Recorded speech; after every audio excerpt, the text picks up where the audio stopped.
낭만서점 150회 시작합니다. 안녕하세요. 문학평론 쓰는 허입니다. 안녕하세요. 허위평론가님이 마징가 Z라면 저는 그레이트 마징가를 담당하고 있는 허나몽입니다. 네. 아니 네. 이번 네. 인사말은 네. 독특하네요. 마치 이제 로봇처럼 정기적으로 이렇게 지금 이 낭만서점을 하고 있잖아요. 그리고 이걸 통해서 실수를 하면 안 되겠다라는 의지를 반영해서 네. 로봇처럼 하겠다라는 의미로 인사를 드린 거죠. 네. 말을 딱딱하게 하시겠다는 건 아니고요. 아, 그렇죠. 말은 제가 딱딱하게 하려도 딱딱하게 나오지가 않아서 네. 그렇게는 안 되는데 네. 항상 인사말을 하면서 느끼는 건 진짜 아무 말이나 다 하고 있구나. 네. 그런 네. 느낌입니다. 아니 허나평론가님의 유머를 네. 또 좋아하는 청취자분들이 많아서 네. 네, 힘이 나실 것 같아요. 지금 허위평론가님 비꼬는 거죠? 아니에요. 정말. 저의 유머를 네. 좋아하는 사람들이 있단 말이야? 라는 뉘앙스로 느껴지는데요. 저는 사실 허나평론가님의 유머에 네. 처음에는 적응을 잘 못했는데 네. 요즘에는 조금씩 네. 이런 의미가 있구나 하면서 네. 좀 납득을 하고 있습니다. 납득이. 네. 근데 최근에 이제 허위평론가님하고 저하고 영화 GV를 했잖아요. 네. 저희가 이제 GV를 한 후에 보도 자료가 왔어요. 그거 관련해가지고. 그래요? 예, 근데 거기에 어떤 제목이 붙였냐면, 허나몽 허위평론가의 만담. 너무 재미있었어요. 라고, 누가 그 밑에 댓글을 또 남겨주신 거예요. 네. 네. 만담이라고. 만담 콤비 같은 느낌이었다고. 그러니까, 네. 아마, 저의 늪에 허위평론가님이 드디어 빠진 것 같습니다. 네. 허나평론가님과는 네. 그때 영화 이야기를 했는데, 네. 오늘은 낭만 서점인 만큼 네. 또 책에 대한 이야기 나눠봐야겠죠? 그렇죠. 네, 먼저 댓글 소개해드리겠습니다. 네, 첫 번째 댓글 소개해드릴게요. 투 칸찬 아브리 님이신데요. 무라카미 하루키의 헛간을 태우다 편 잘 들었습니다. 버닝이란 영화가 나오고 하루키의 원작 소설이 회자되기 시작할 때 머릿속에 떠올랐던 건 점프트리 A+라는 만화였어요. 90년대 순정 만화 좀 읽은 사람이면 누구나 들어봤을 작품이죠. 허이님과 허나몽님은 혹시 아실까요? 허나평론가님 아십니까? 아니, 저는 잘 모르겠는데요. 이게 있었군요. 저 때는요, 네. 보물섬이라는 그. 보물섬이요? 네. 네. 모르시는구나. 아니, 네. 저 정말 아주 예전에 네. 봤던 기억이 있는데, 네. 허나평론가님은 그 보물섬의 전성기를 또 이렇게. 창간 보내거든요. 때부터 봤어요. 그러니까 그게 정확한 기억은 아닌데, 저 이제 죄송합니다. 국민학교가 아니죠. 초등학교. 허나평론가님은 근데 국민학교 졸업하셨죠? 네, 맞아요. 심지어는 학력고사 출신입니다. 네. 그래서 저는 보물섬을 좀 읽은 세대라서 점프트리 A+에 대해서는 잘 모르겠습니다. 근데 여기에 더 재밌는 사연이 있어요. 남자 주인공 승주가 여자한테 거절당한 뒤 독서에 몰입하는 부분에서 헛간 태우기라는 책이 나왔다고 말씀을 하시거든요. 그래서 네. 어린 마음에 그 책을 읽고 싶어서 한자도 찾아보고 서점도 뒤지던 기억이 나네요. 근데 20년이 지나서 무라카미 하루키의 작품이라는 사실을 알게 되고 또 이제 낭만서점에서 소개를 해드렸잖아요. 그래서 그때 추억이 굉장히 좀 공유하게 돼서 기쁘셨다는 그런 반응을 남기셨습니다. 네, 저도 네. 이 만화는 본 적이 없는데 네. 투 칸짜나부리님의 이 추천을 받아서 네. 나중에 네. 기회가 되면 저도 한번 읽어보도록 예, 하겠습니다. 거기 이렇게 그 책 만화책의 이미지도 올려주셔가지고요. 네, 오래된 느낌은 나긴 하네요. 네. 까르페13님입니다. 헛간을 태우다 정말 오래전에 읽은 단편인데요. 낭만서점에서 다뤄주시니 반갑네요. 허나웅 평론가님도 계셔서 영화 이야기도 함께 들을 수 있어서 더 좋았습니다. 생각보다 영화가 흥행은 못한 것 같아서 아쉽긴 하더라고요. 뭔가 새로운 이창동 감독님만의 시선이 있을 줄 알았는데 그건 아니라서 그런 걸까요? 네. 근데 흥행에 이제 많이 안 들어서 아쉽다라고 말씀 많이들 하시잖아요. 근데 이 버닝 이전의 작품이 시였잖아요. 네. 시보다 훨씬 잘 됐어요. 뭐라고 해야 될까요? 참 위로의 말씀을 전해야 될지. 전체적으로 이제 이창동 감독이라는 이름값에 비하면 네. 그렇게 흥행에 크게 뭐 성공했다고 보기는 좀 힘들고 특히나 칸 영화제에서 워낙에 평가들이 좋았잖아요. 그렇죠. 예, 그렇기 때문에 아마 이렇게 좀 이 영화 쪽 종사하시는 분들은 이번에 좀 버닝 같은 경우 잘 될 수 있을 것 같다라고 했는데 생각보다 크게 나오진 않았죠. 네. 예, 근데 지금 이제는 북아판권으로 넘어갔으니까요. 거길 통해서 이제 보셔도 될 것 같고. 근데 꼭 뭐 흥행이 잘 된 작품이 네. 좋은 작품이다는 네. 아니고요. 그렇죠. 네, 맞아요. 이창동 감독님의 작품은 좋은 작품인데 네. 상대적으로 흥행이 이제 덜 되는 네네. 그런 작품인지라 저는 좀 안타까운 마음이 있지만 네네. 그래도 제 개인으로서는 네네. 앞으로 그 감독님의 작품이 계속 발표가 된다면 네네. 언제라도 네네. 영화관에 가서 그 관객 중 한 명이 될 준비가 네. 돼 있습니다. 아, 저도 물론이죠. 뭐, 이창동 감독님의 영화에 대해서 이번엔 제가 평이 그렇게 썩 좋지 못했지만, 네. 그래도 이창동 감독님의 영화는 항상 기대하게 되는 부분이 있으니까요. 예. 빨리 좀 영화를 만들어주셨으면, 좋겠네요. 네. 예, 또 댓글 소개하겠습니다. 시나먼티 님이신데요. 오늘은 우연히 허이님이 2015년, 아마 이제 물음표가 옆에 있어서 2015년인지 정확하지는 않다는 뜻인 것 같은데요. 한국이 싫어서, 장강명 작가님의 이제 작품인데 네. 작품 해설을 읽게 되었는데요. 왜 이걸 저한테 읽으라고 시키셨죠? 네. 예, 뒷북이지만 와우 또 진심 감탄했습니다. 허위 평론가님도 양파 같은 매력을 지니신 듯합니다. 아 여기 또 방점은 평론가님도 그러니까 아마 저도 양파 같은 매력을 지녔다는 맞습니다. 네, 그 의미로 받아들이겠습니다. 예. 정말 허나웅 평론가님의 깔때기네. 대단하신 것 같아요. 행간 읽기라고 해주시죠. 네, 시나몬티님 감사드리고요. 앞으로 계속 양파 같은 매력 보여드리도록 노력하겠습니다. 노력하셔야 돼요. 네, 책이 좋다님입니다. 헛간을 태우다 편 잘 들었어요. 들으면서 욕을 몇 번 했네요. 헛간을 태우는 이유가 너무 황당해서. 동시 존재라는 게 뭘까 이해가 되는 것 같으면서도 되지 않는 걸 보니 정 갈 길이 머네요. 예, 그리고 한 가지 또 덧붙여서 말씀을 남겨주셨는데요. 네. 나묵님 집 사진으로 보여주세요. 설명을 듣고선 상상하게 돼요. 아, 네. 네. 하셨는데 네. 뭐 사진으로 공개하시겠습니까? 아, 그 전에요. 먼저 지금 저희 낭만서점 식구분들 먼저 이제 초대하고 그리고 나서 보시고 사진을 올려도 되면 그때 올리도록 하겠습니다. 네. 아, 이게 제가 너무 집 얘기를 많이 해놔서 정말 초대를 안 할 수가 없는 상황이 되었는데요. 네. 등골이 오싹하네요. 낭만서점 지금 팟빵 청취자분들이 한 9,900여 분 정도가 정기 구독 누르셨더라고요. 아, 네. 벌써 그분들께 다 허나운 평론가님의 이 집을 공개하겠다라는 말이 들어가서 실천을 하셔야 될 것 같아요. 네. 일단 낭만서점에 있는 저희 이제 스태프분들 먼저 초대하고 나서 허락을 받고 더 진행하도록 하겠습니다. 네. AN192370님인데요. 헛간을 태우다 편 잘 들었습니다. 들으면서 생각한 건데 나묵님이 소설에 대해 이야기할 때도 좀 자신감을 가지셨으면 좋겠어요. 소설을 읽고 나름의 해석을 하고 때론 오독이라고 할지라도 그건 독자의 몫이자 권리니까요. 하루키의 소설은 애매모호한 요소가 많아서 그렇게 여기저기 흩어진 상징들을 독자들이 나름대로 해석하는 맛에 익지 않을까요? 전 이런 상징 해석하기엔 젬병이라 하루키는 별로 좋아하지 않지만요.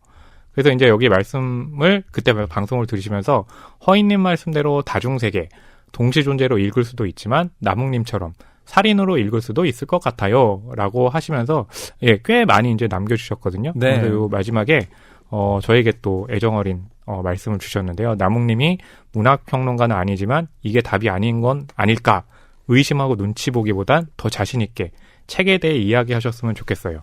화이팅! 네, 화이팅입니다. 네, 화이팅! 허나웅 평론가님이 그런데 여러분 생각보다 눈치 잘 안 보세요. 네.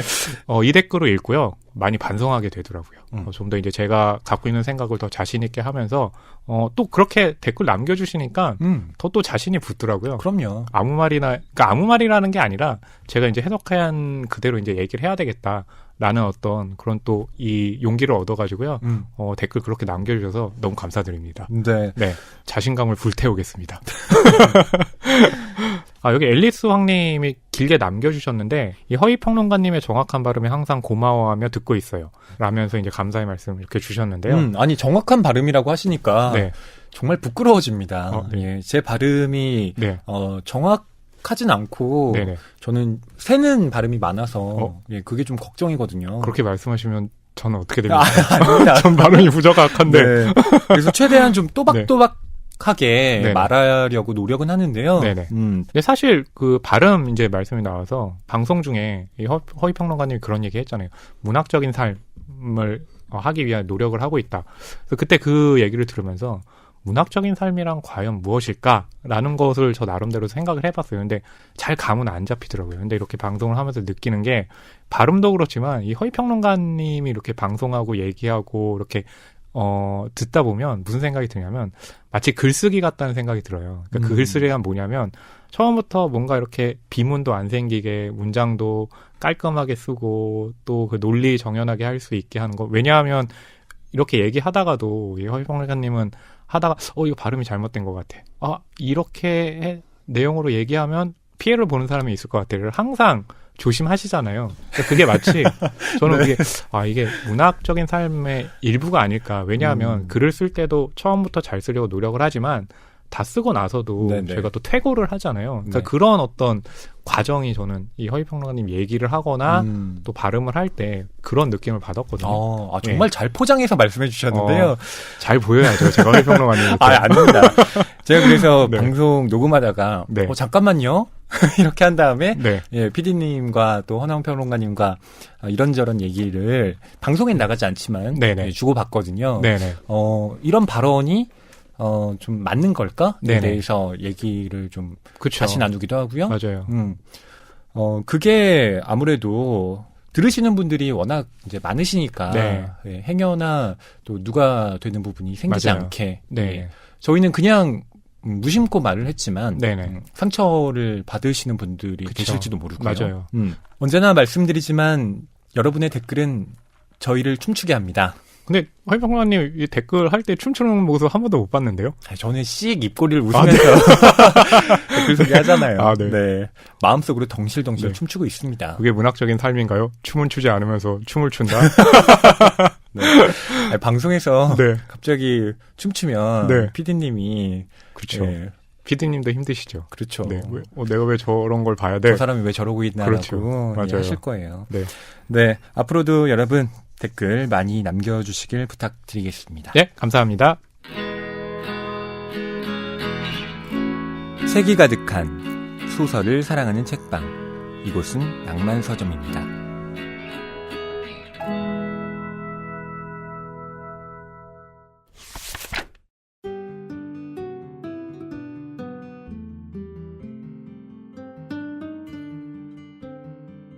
이번 주 출판계 브리핑입니다. 토지 박경리 작가 동상, 러시아에 세워졌다라는 제목의 기사인데요. 이데일리의 뉴스입니다. 대하소설 토지로 잘 알려진 작가 박경리의 동상이 20일 러시아에 세워졌습니다. 문화체육관광부와 토지문화재단에 따르면 이날 오전 10시 러시아 상트페테르부르크 국립대 현대조각정원에서 박경리 작가의 동상 제막식이 열렸다고 하는데요. 박경리 작가의 동상 건립은 한국과 러시아 문화 외교 사업의 일환으로 2013년부터 추진됐습니다. 러시아 작가 동맹은 2012년 러시아 문학을 대표하는 시인 알렉산드르 푸시킨의 동상을 서울에 건립해달라고 요청했고 이듬해 11월 서울 중구 롯데호텔 앞에 푸시킨 동상이 세워졌습니다. 이번 박경리 동상 러시아 건립은 이에 대한 화답이라고 하네요. 저는 이 중구 롯데호텔 그 주변을 자주 걸어 다니는데 네. 이 푸시킨 동상을 전 못 봤거든요. 그래서 지금 이 기사를 접하고 다시 한번 이제 그쪽을 지나가게 되면 꼭 확인을 좀 해봐야 되겠다라는 마음도 들고 그러면서 또 러시아의 박경리 작가의 동상은 또 어떨까라는 궁금증까지 또 자아나게 하네요. 네, 지금 한창 러시아 월드컵이 네. 진행 중인데요. 그렇죠. 또 이렇게 한국과 러시아가 네. 교류를 하고 있네요. 그러네요. 두 번째 뉴스입니다. 중앙일보의 보도인데요. 제목은 미투운동 기여한 시인 최영미, 서울시 성평등상 받다. 서울시는 지난 20일 최영미 시인이 문학활동으로 한국이 직면한 성적 불평등과 사회적 모순을 고발한 공로를 인정해 성평등상 대상 수상자로 선정했다고 밝혔습니다.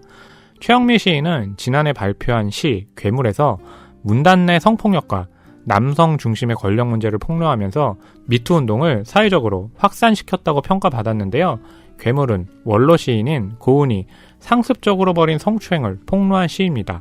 시에는 은 선생 옆에 앉지 말라고 문단 초년생인 내게 K 시인이 충고했다.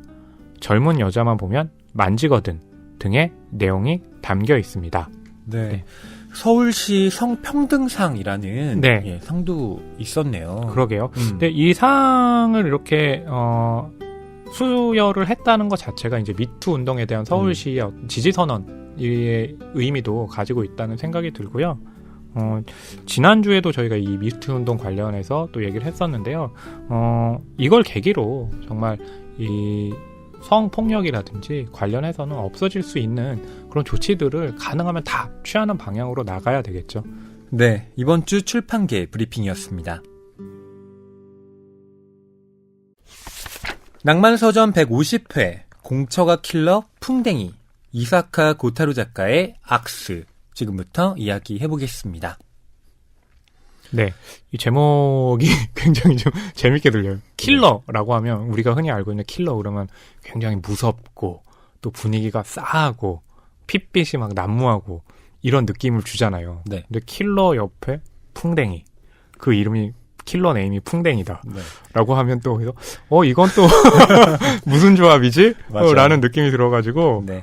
굉장히 좀 재밌는 제목인데 그만큼 오늘 소개해드릴 이제 책이 재밌다는 의미이기도 하죠. 네.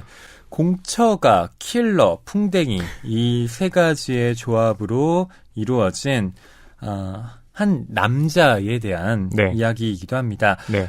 먼저 이사카 고타로 작가 소개부터 해드릴게요. 이사카 고타로 작가는요, 재치있고 유머러스한 문장으로 이 어두운 주제를 특히 이제 경쾌하게 풀어내면서, 굉장히 많은 사랑을 받고 있는 그런 작가로 유명하죠. 2000년 오듀본의 기도로 신초 미스터리 클럽상을 수상하면서 데뷔를 했고요. 2002년에는 러쉬 라이프로 평단의 주목을 받기 시작했습니다. 2003년 중력 삐에로 한국에서도 굉장히 좀 인기를 얻었던 그런 작품인데요. 네. 이 작품으로 처음 나오키상 후보에 올랐고요. 2004년에는 지보리와 드로리의 코인 로커로 요시카와 에이지 문학 신입상을 수상하고 사신 치바로 단편 부분에서 일본 추리 작가협회상을 수상했습니다.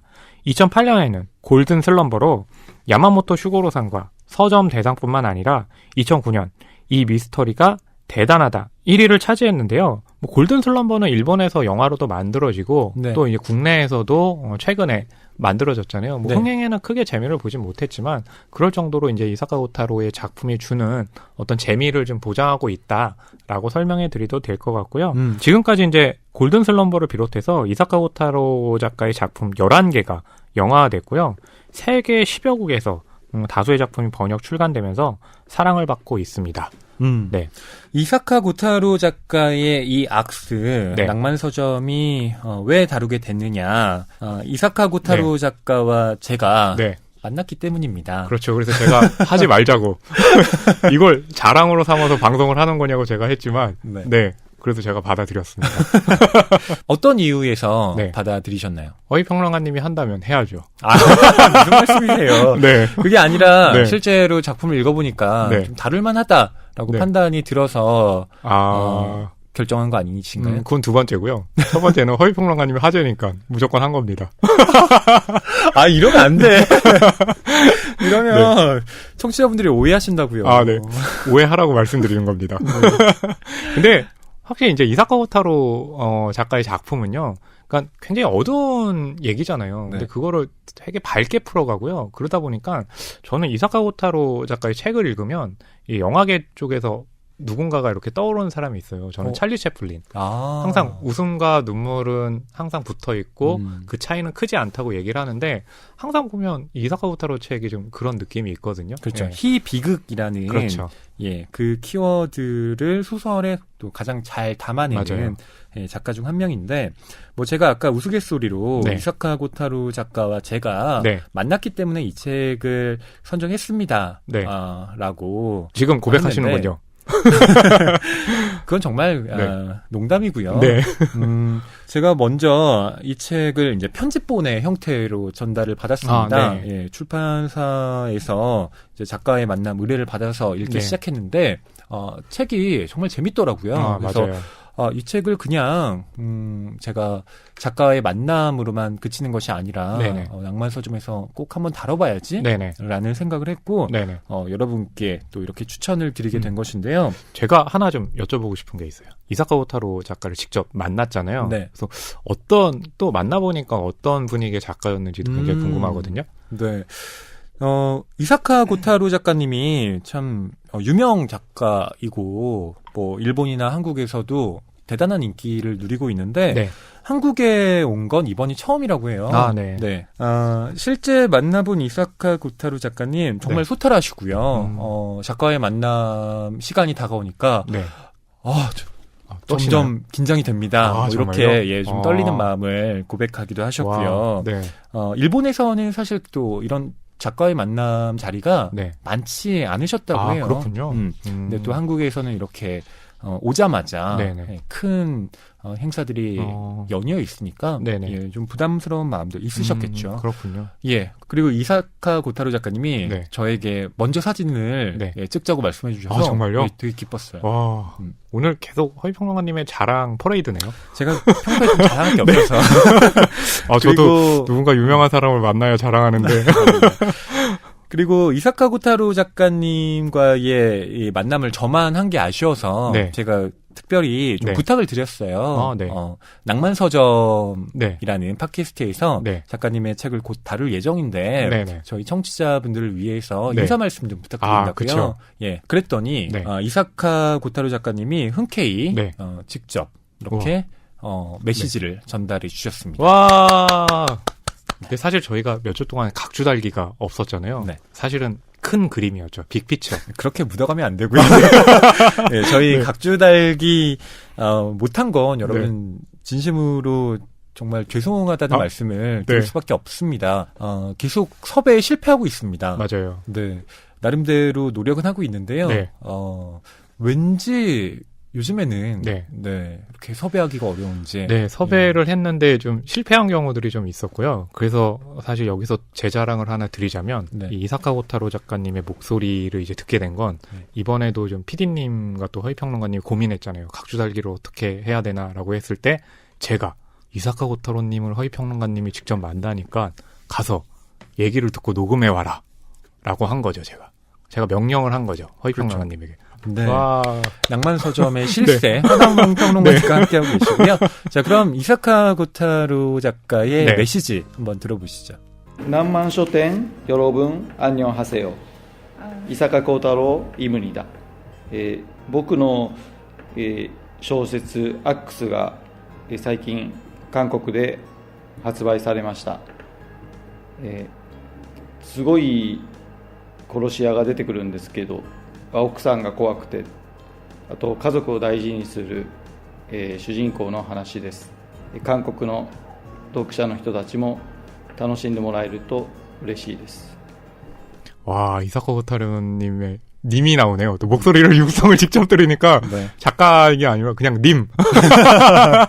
네. 이런 느낌이 들 정도로 목소리 들으니까 굉장히 좋네요. 네. 그리고 무엇보다 제일 처음에 낭만 쇼땡. 낭만 쇼땡. 저는 무슨 카드놀이 할 때 손에 쥔 다음에 승리를 내몰 때 낭만 쇼땡 이런 것 같은. 예, 낭만 서점. 네. 일본어인데 그렇게 그 이사카 고타로 작가님이 인사 말도 좀 남겨주신 거 더 좀 감사한 생각이 들어요. 네. 제가 살짝 좀 해석을 해드리면 이렇습니다. 안녕하세요, 이사카 고타로입니다. 최근에 제 소설 악스가 한국에 출간됐습니다. 엄청난 킬러가 등장하는데요. 이 엄청난 킬러는 공처갑니다. 부인을 굉장히 무서워하고 또 가족을 소중히 여기는 주인공인데요. 이 소설을 한국 독자 여러분께서도 즐겁게 읽어주시면 감사하겠습니다. 와, 스고이. 허위평론가님 스고이. 통역까지 해주시고. 예, 대략 이런 뜻인데요. 이사카 고타로 작가님이 비록 낭만서점에 직접 출연하진 않았지만, 또 이렇게 육성으로 여러분께 전해드리니까 그래도 제 마음의 짐이 조금은 좀 덜어진 기분입니다. 네, 다행이네요. 한 가지 더 일화를 말씀드리면 낭만서점에 출연했던 다른 작가님들을 이렇게 말씀드렸더니 굉장히 놀라우시면서 그런 방송에 자기의 작품이 소개되냐고 이렇게 좀 기뻐하시더라고요. 신이시여. 제가 이런 팟캐스트를 지금 하고 있단 말입니까? 네. 아이, 너무 네. 이거 지금 자랑하는 분위기로 가면 안 될 것 같고요. 예, 다시 네. 예, 돌아와서 이제 악스 예, 소개를 해드리도록 하겠습니다. 네. 이 작품의 주인공은 아내와 살면서 고등학생 아들을 키우는 미야케라는 40대 중반의 남자입니다. 그는 문방구 제조업체의 영업사원으로 일하고 있는데요. 사실 미야케에게는 비밀이 한 가지 있습니다. 그가 가족들 모르게 풍뎅이라는 코드네임으로 활동하는 살인청부업자라는 사실인데요. 뛰어난 실력으로 임무에 실패한 적이 없는 미야케. 그런데 미야케, 풍뎅이의 소원은 하루라도 빨리 킬러를 그만두는 것입니다. 하지만 풍뎅이에게 일을 맡기는 의사는 그렇게 되면 그의 가족이 위험해진다고 경고하는데요. 악스는 이런 곤란한 상황에 처한 미야케, 풍뎅이의 이야기를 담은 소설입니다. 네. 풍뎅이라고 자꾸 이제 킬러명이 풍뎅이니까 웃음이 이렇게 입가에 삐질삐질 이렇게 새어나오는 느낌이 있어요. 나오는 이제 그 킬러들의 이름 보면 풍뎅이도 있지만 매미도 있고 네. 또 이렇게 접선하는 일종의 장소라기보단 아무튼 그런 장소에 있는 인물 이름도 복숭아, 네. 나팔꽃 킬러. 그렇기도 하고, 네. 뭐, 레몬이라는 맞아요, 레몬도 코드네임의 예, 그쵸. 킬러도 있고, 뭐, 네. 밀감. 맞아요. 그러니까 뭐냐면 그런 것 같아요. 이름이 주는 정체성이 있잖아요. 그러니까 이 이름에서는 이 킬러가 그러니까 뭔가 우리가 봤을 때 킬러라고 하면 주는 험악한 인상이 있잖아요. 그런 느낌이 아니라 이렇게 풍뎅이 같이 귀여운 이름의 느낌도 이 이야기 속에 담겨 있다라는 것을 이렇게 좀 풍겨주는 것 같아요. 네. 이 작품의 책 표지를 보면요. 네. 그냥 평범해 보이는 사람들이 그렇죠. 이렇게 쭉 서 있습니다. 맞아요. 그런데 그 중에 좀 의미심장하게 네. 옆쪽으로 네. 예, 독자를 보고 있는 그쵸. 그런 사람이 있는데요. 이 사람의 위에 풍뎅이 그림이 다른 색깔로 네. 또 이렇게 붙어 있어요. 아, 그렇죠. 음. 그리고 속표지 같은 경우 보면, 그러니까 속표지가 이제 그 굉장히 사람 많은 데서 한 사람이 이렇게 툭 이렇게 튀어나온 데 있어요. 그러니까 이 얘기는 뭐냐면 그냥 우리 같이 평범한 사람 속에 이런 좀 킬러 네. 같은 인물이 또 속해 있다라고 하는데, 그래서 이 소설을 읽으면서요 몇 가지 영화가 좀 생각이 나더라고요. 그러니까 가령 이제 공처가 킬러가 등장을 하잖아요. 킬러는 아니지만 이 송강호 배우가 출연했던 우아한 세계라는 예. 작품 보면 이제 조폭인데 굉장히 무서운 사람인데 집에만 오면 완전히 이 부인과 딸에게는 거의 뭐 속된 말로 떨거지 그렇죠. 처지를 당하잖아요. 뭐 그것도 생각나고 또 최근에 지금 개봉하고 있는 탐정 리턴즈라는 작품에서 네. 극중에 이제 권상우 배우가 탐정인데 또 생활형 탐정이잖아요. 그래서 아내한테 맨날 혼나고 이런 것도 있고 또 킬러 이름이 지금 뭐 풍뎅이, 나팔꽃, 막 매미 이렇게 돼 있잖아요. 예전에 쿠엔틴 타란티노의 저수지의 개들 보면 네. 거기 킬러도 색깔로 보이잖아요. 맞아요. 예. 나오잖아요. 뭐 레드, 브라운 뭐 이것도 생각이 나고 그래서 이게 여러 가지 영화들도 막 생각이 나서 그것도 재밌지만 이걸 또 생활형 아내에게 쥐어 산다기보단 스스로 아내에게는 미안한 마음이 되게 많잖아요. 그렇죠. 가족에 대한 또 사랑이 그렇게 표현되는데 그걸 보니까 이 킬러가 또 굉장히 좀 애잔하게 느껴지는 부분이 있었거든요. 그래서 여러 가지 어떤 감정이 들고 그런 생각이 들어서 굉장히 재밌었습니다. 네. 먼저 이 악스라는 제목에 대해서 네. 좀 설명을 해드릴게요. 이 책의 첫 장이 네. 악스라는 제목으로 그쵸. 예, 시작을 하는데 여기에서 당랑지부 네. 혹은 당랑거철이라는 네. 이 고사성어가 등장을 합니다. 네. 뭐 여러분 아시겠지만 이 당랑지부, 이 당랑거철이라는 말의 뜻은 네. 자기 역량을 생각하지 않고 네네. 강한 상대나 이 되지 않을 일에 덤벼드는 무모한 행동거지를 네네. 비유적으로 이르는 말이죠. 네네. 네. 그러니까 이 뜻풀이를 그대로 하면 사마귀가 수레바퀴를 자기 앞발로 버텨서 막는다라는 뜻이잖아요. 네. 사실 뭐 사마귀의 앞발이 아무리 센들 네, 수레바퀴를 어떻게 막겠어요. 무모하다는 거죠. 그렇죠. 네. 예. 그렇게 해서 이 당랑지부, 당랑거철을 이제 주인공이 언급을 하는 네. 게 있는데요. 거기에서 이 악스라는 제목을 따온 겁니다. 사마귀의 도끼 같은 앞다리라고도 볼 수가 있는데 풍뎅이가 자기 자신을 바로 이 악스, 네. 사마귀의 도끼 같은 앞다리에 비유를 또 하기도 합니다. 근데 그런 뉘앙스가 이제 자주 언급되는 상황 중에 하나가 아내 앞에 섰을 때 그런 느낌이잖아요. 그러니까 원래는 이제 문방구 제조업체 사원이지만 킬러 일을 하는데 그렇게 킬러 일을 하다 보면 굉장히 밤늦게 혹은 새벽에 들어올 때 있잖아요. 네. 그때 들어오면 아내가 혹시나 발소리에 잠을 깰까봐 아니면 뭐 들어오던 중에 아내가 남편을 기다리느라고. 근데 그런 상황 자체가 이 풍뎅이 킬러에게는 너무나 부담감, 스트레스가 되는 거예요. 그렇죠. 예, 그런 상황을 좀 이르는 말이기도 하죠. 그러니까 살인 청부업을 이렇게 의뢰받아서 네. 예, 그 일을 처리하는 것보다 네네. 집에 들어가서 네. 소리 내면 어떡하지? 그쵸. 이게 더 네. 심한 스트레스를 받는 네. 예, 사람으로 나옵니다. 근데 그게 한편으로 굉장히 좀 이 사람 아내한테 너무 약하네라고 생각할 수도 있지만 그 의미보다는 그만큼 가족에게 미안한 감정이 앞선다라는 쪽으로 좀 더 바라보면 어떨까 하는 생각도 들어요. 네.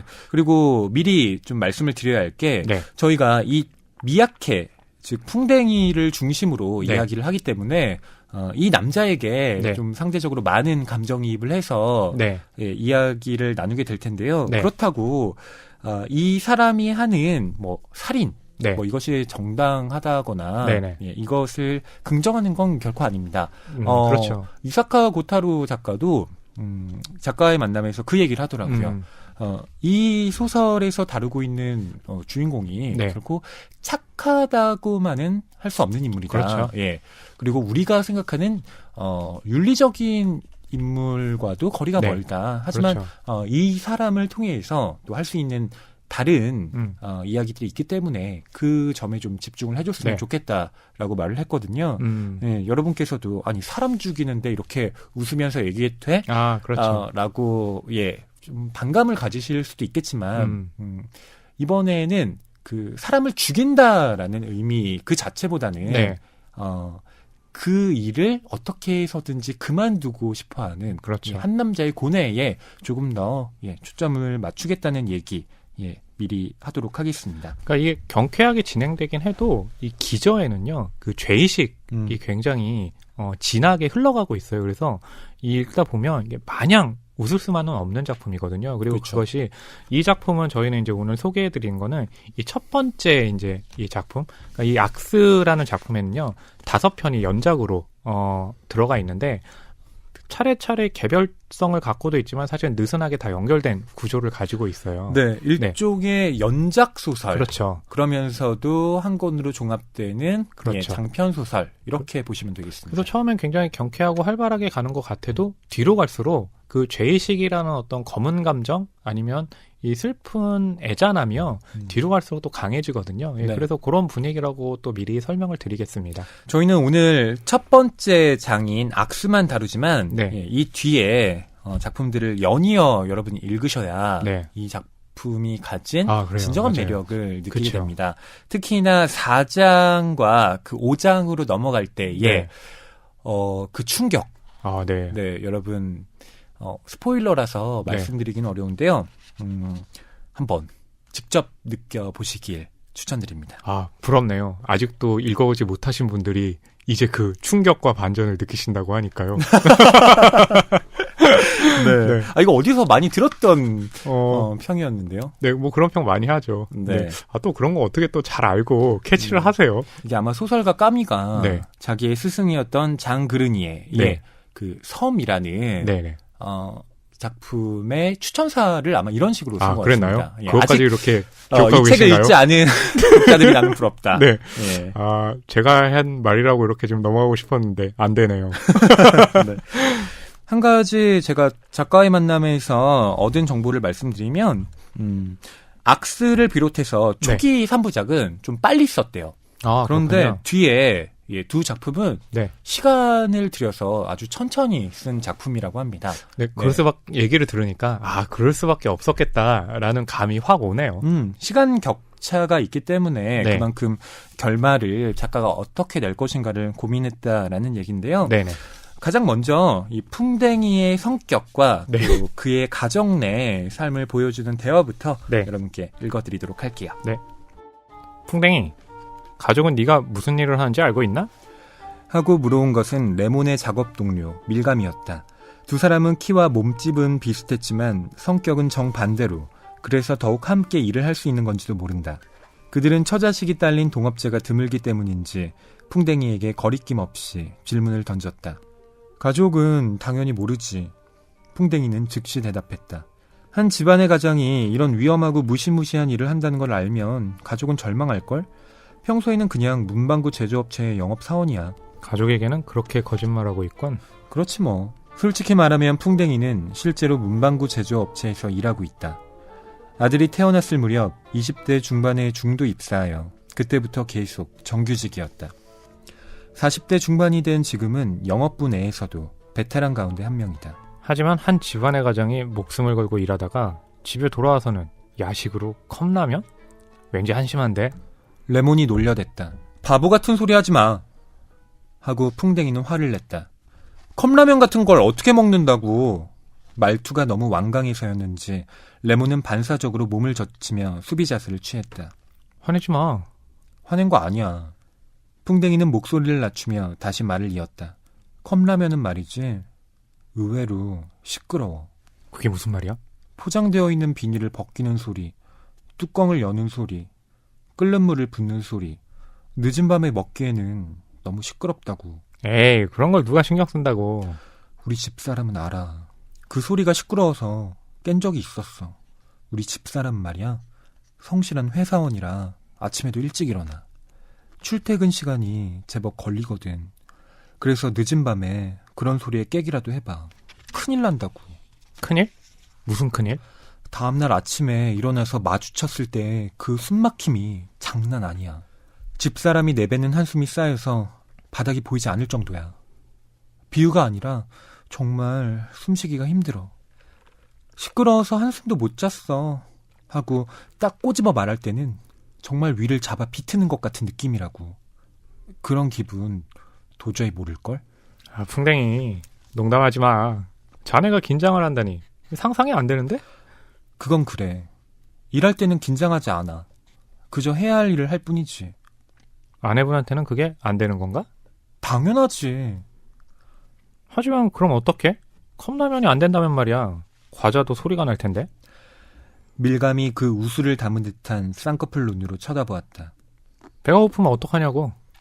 바나나나 주먹밥. 그렇군. 예리한데?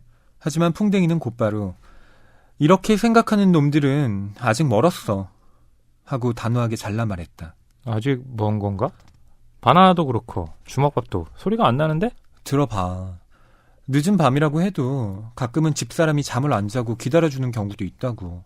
그래서 저녁밥이나 야식을 만들어주는 일도 있고. 정말? 평균적으로 보면 1년에 3번 정도는 될 거야. 제법 많은데? 그럴 경우에 집사람이 손수해준 요리를 먹게 되지. 의외로 양이 많기도 하고. 당연히 주먹밥이나 바나나는 먹고 싶어도 먹을 수가 없어. 뭐 그런 경우도 있겠네. 알겠어? 편의점 주먹밥은 유통기한이 짧아. 다음날 아침이면 끝이야.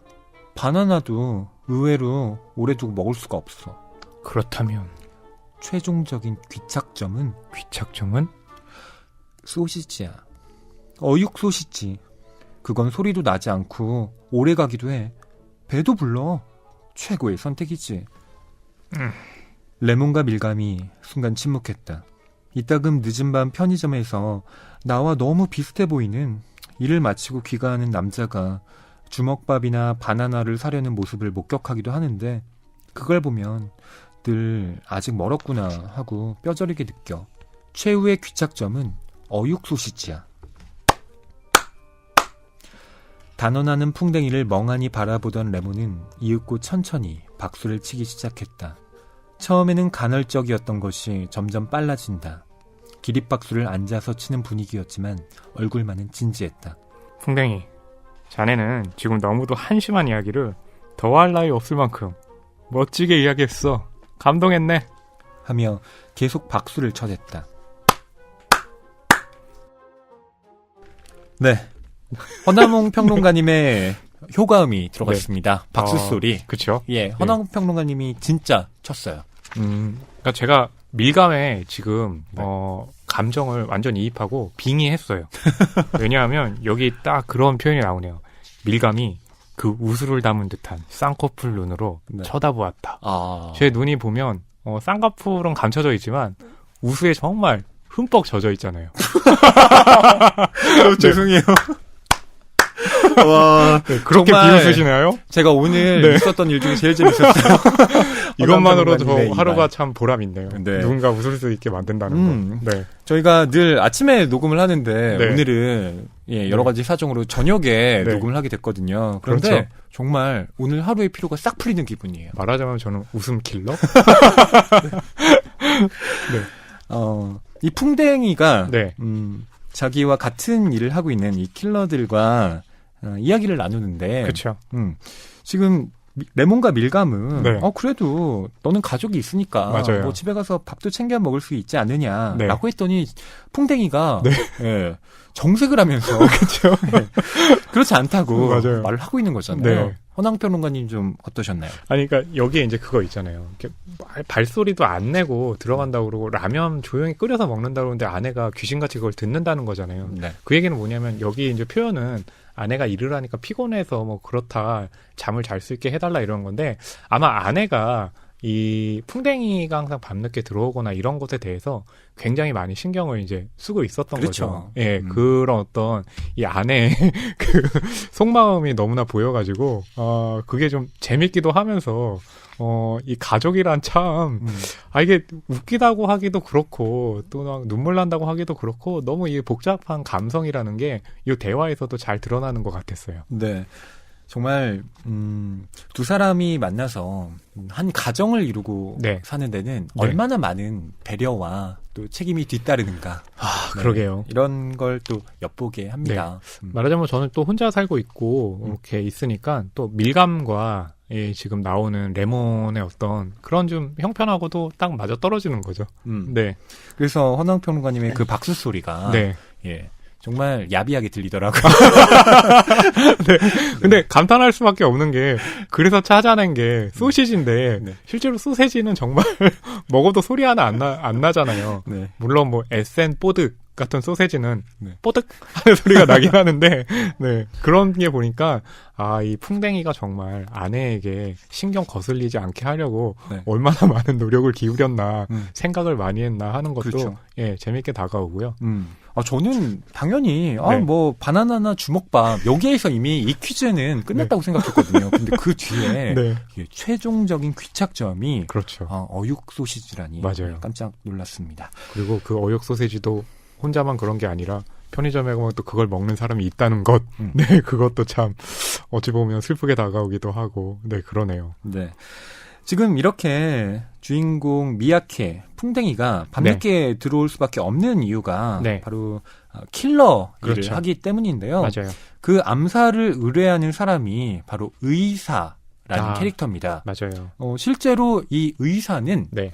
정말 사람들을 치료하는 그 네. 의사이기도 해요. 그렇죠. 그러니까 내과 병원을 운영하고 있고 이제 거기에 풍뎅이와 같은 킬러들이 가면은 누군가를 암살해라를 의학 용어를 이제 빗대서 설명을 해주잖아요. 네. 근데 저는 이 대목도 생각나는 영화가 있었어요. 네. 키아누 리브스가 이제 킬러로 나오는 존 윅이라는 작품 있잖아요. 네네. 거기는 이제 병원은 아니지만 호텔에 가가지고 이제 임무를 받고 또 거기서 무기 소믈리에라고 있잖아요. 무기도 받고 하는데 그런 게 또 이 악스에서는 병원 버전으로 좀 바뀐 것 같은 그런 좀 기시감도 들었습니다. 네. 뭐 이를테면 그 암살을 네. 수술이라는 말로 그렇죠. 바꿔서 맞아요. 이야기를 한다던가 그다음에 암살 대상이 뭐 풍뎅이와 같은 킬러라면 네. 악성 종양이라는 맞아요. 말로 네. 비유를 합니다. 그러니까 굉장히 좀 강한 상대다라는 얘기를 하는 거죠. 그리고 뭐 의사이기 때문에 어떤 진료 차트를 다 갖고 네. 있잖아요. 그렇죠. 그래서 사람들의 기록을 보관하기에도 네. 편하게 되어 있기 때문에 네. 어쩌면 이 의사야말로 네. 이런 브로커 일을 하기에 그렇죠. 최적화된 게 아닌가. 맞아요. 주인공은 뭐 그렇게 생각을 하기도 합니다. 그러니까 진료 기록에 그런 좀 죽어야 하는 대상의 기록을 남겨두면 거기서 어떻게 그 모르는 사람을 찾겠어요. 그러니까 이 의사라는 직업군이 어떻게 보면 이 킬러에게 의뢰를 하기에는 좋은 환경이다라는 걸 보여주고 있죠. 네. 풍뎅이는 지금까지 단 한 번도 네. 암살에 실패한 적이 없는 네. 그런 1급 네. 킬러인데요. 하지만 풍뎅이는 이 일을 하루라도 네. 빨리 그만두고 싶어 합니다. 그렇죠. 네. 가족이 있기 때문이고 특히 또 아들이 이제 가스미라는 이름인데 고3이잖아요. 그러니까 어떻게든 고3 아들에게 아버지로서 해주고 싶은 일도 있고 더 함께 많은 시간을 보내고 싶기도 하고 이런 감정들이 있겠죠. 그렇죠. 이 주인공인 풍뎅이가 어떻게 킬러 일을 하게 됐는가는 네. 뭐 자세하게 언급되어 있지는 않습니다. 그렇죠. 예, 다만 젊었을 때 맞아요. 이 사람의 삶의 환경이 네. 매우 나빴고 네. 그런 와중에 이런 어둠의 그렇죠. 루트와 연결되게 됐다 네. 정도만 좀 나오죠. 그러니까 중간중간 짧게 이제 설명되는 대목이 있는데, 그러니까 뭐 제대로 학교 생활을 할 수도 없었다. 뭐 아버지가 굉장히 자신에게 이제 거칠었다. 네. 뭐 이런 대목들이 잠깐 등장하거든요. 그렇게 하면서 이제 독자들은 아, 풍뎅이가 참 이름과는 다르게 녹록치 않은이 아니죠. 굉장히 불우하고 아픈 그런 과거를 겪었구나라는 거를 유추할 수 있게 했죠. 네. 지금부터 읽어드릴 대목은 그 풍뎅이와 의사가 이 암살 의뢰권을 가지고 하는 대화인데요. 네. 읽어보겠습니다. 39쪽부터 43쪽입니다. 급하게 수술을 하게 되었습니다. 진찰실에서 마주한 의사는 풍뎅이를 보며 단호하게 말했다. 다다음 주 금요일밖에 기회가 없습니다. 컴퓨터의 알림창처럼 체온을 느낄 수 없는 목소리였다. 게다가 네와 아니오의 선택 버튼이 있는 게 아니라 프로그램을 갱신합니다 같은 알림창에 OK 버튼밖에 표시되어 있지 않은 듯한 막무가내인 구석이 있었다. 수락하지 않으려면 컴퓨터를 강제로 종료시키는 수밖에 없다. 급하든 아니든 그날은 안 돼요. 풍뎅이는 컴퓨터가 발산하는 위압감을 저지하고 싶어서 두 손을 앞으로 살짝 내밀었다. 약속이 있어요. 생각해봐요. 난 회사원이에요. 평일은 대부분 그쪽 일을 한다고요. 아들의 진학 상담이 있다고 말할 생각은 없었다. 회사를 쉴 수는 없습니까? 그날은 무리예요. 다른 날이어도 괜찮지 않아요? 다른 날은 안 됩니다. 이번 수술은 제법 괜찮은 조건입니다. 이걸 놓치면 상당히 아까울 겁니다. 괜찮은 조건? 예를 들면요? 수술비가 비쌉니다. 의사는 그렇게 말하고 나서 진료기록 카드에 적힌 숫자를, 그것은 얼핏 보면 혈액검사의 결과로밖에는 보이지 않는 것이었지만 풍뎅이에게 보여주었다. 고액이군 하고 인정하지 않을 수 없을 만큼 고액이었다. 참, 지난번에 말씀하신 거 그 머지않아 폭파 사건이 생길지도 모르고 그렇게 되면 경비가 삼엄해질 거라고. 그건 이제 괜찮아요? 바로 그 건입니다. 바로 그 건이라고요? 지난번에 당신이 말씀하지 않으셨습니까?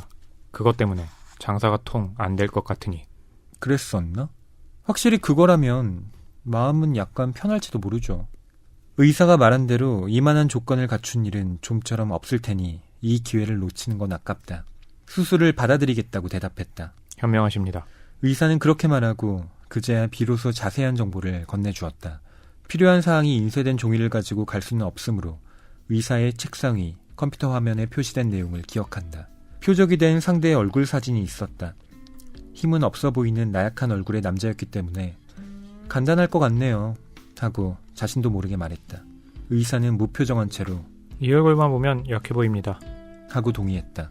남자는 가벼운 폭탄을 개발하는 게 장기인지라 폭탄 장인이라고 불리는 모양으로 최근 몇 개월은 해외에 머무르고 있었다. 그런데 모이라는 동료들의 연락을 받고 일본으로 돌아온다. 공항에 도착한 때라면 접촉하기 쉽다. 요컨대 다다음 주 금요일이다. 반대로 그때를 놓치면 운둔처를 발견하기가 힘든 상황인 듯했다. 그래서 그날밖에 없습니다. 긴급하고 중요한 수술입니다. 풍뎅이는 어깨를 으쓱였다. 아무튼 그자 같은 비행기가 악천후 등의 문제로 운항이 중단되면 고맙겠군요. 그래서 일정이 하루쯤 늦춰진다면 좋겠는데 그렇게 되면 아들의 진학 상담에 갈 수 있다. 의사는 무표정하게 가만히 풍뎅이를 바라볼 뿐이었다. 허나웅 평론가님이 네. 컴퓨터의 알림창처럼 네. 체온을 느낄 수 없는 목소리 연기하셨습니다. 그렇죠. 맞아요. 예, 여러분 듣기 어떠셨나요? 체온이 굉장히 높게 들리셨죠? 아니에요. 네. 허나웅 평론가님이 네. 정말 연기하는 기가 팍팍 나서 저하고는 정반대 인물이거든요. 저는 차갑지도 않고 이렇게 네. 표정 없이 얘기하는 것도 힘들고 네. 저는요 막 기분이 좋고 나쁘고 네. 이런 것들이 딱 그냥 바로 드러나거든요. 아. 예, 그리고 포커페이스가 안 돼서 네. 카드놀이 하잖아요. 음. 그럼 플러시 들어오잖아요. 네. 그거 숨겨야 되는데 숨기질 못해요. 항상 그걸로 돈을 못 따요. 상대방이 어떻게 알아챈다고 하세요? 허나웅평론가님이 어떤 네. 그 표정을 보고 좀 알아챈다고 하십니까? 뭐 입꼬리 같은 게 올라가는 거죠. 그러니까 음. 남이 칭찬할 때요. 네. 저는 그게 칭찬해도 난 가만히 있어야지라고 있는데요. 계속 요 입이 벌어져요. 위로 올라가고 입꼬리가. 맞습니다. 아, 잘 안 되더라고요. 네. 허나웅평론가님이 약간 웃음을 참거나 할 때 네. 특유의 표정이 있어요. 아, 그렇죠. 예, 저는 그게 어떤 건지 알고 있는데 코 벌렁벌렁. 예, 약간 네.